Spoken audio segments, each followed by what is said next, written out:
ఈరోజు మరి ఇంటింటికి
చేపట్టాము.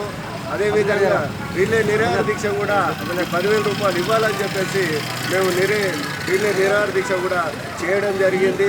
చిలకనగర్లో రోడ్లు అస్తవ్యస్తంగా ఉన్నాయి. అదేవిధంగా డ్రైనేజ్ కూడా అస్తవ్యస్తంగా ఉన్నది. డ్రైనేజ్ ఎక్కడ కానీ మీరు చూడండి, ఎక్కడ ఏడైనా కానీ పొంగి పొర్లుతూ ఉన్నాయి. కొత్త డ్రైనేజ్ కనెక్షన్ వేయాలి కూడా. అదేవిధంగా వాటర్ లైన్ కూడా చాలా లేదు. వాటర్ లైన్ మురికి నీళ్లు ప్రవహిస్తూ ఉన్నది. మరి అది కూడా మేము చేస్తామని చెప్పేసి మేము ఇచ్చేస్తూ ఉన్నాం.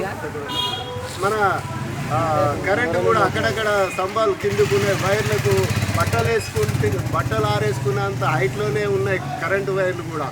అవి కూడా మా సిపిఐఎం ఆధ్వర్యంలో ఖచ్చితంగా ఏ అండర్ గ్రౌండ్ డ్రైనేజ్ కానీ, వాటర్ లైన్ కానీ, ఓపెన్ నాళాలు కానీ అన్నీ కూడా సక్రమంగా సిపిఐఎం పార్టీ తరఫున మేము చేస్తామని చెప్పేసి హామీ ఇస్తూ ఉన్నాం. మీ అందరికి కూడా ధన్యవాదాలు తెలియజేస్తా ఉన్నాం. సిపిఐఎం జిందాబాద్, జిందాబాద్, జిందాబాద్, జిందాబాద్, జిందాబాద్, సిపిఐఎం జిందాబాద్, జిందాబాద్.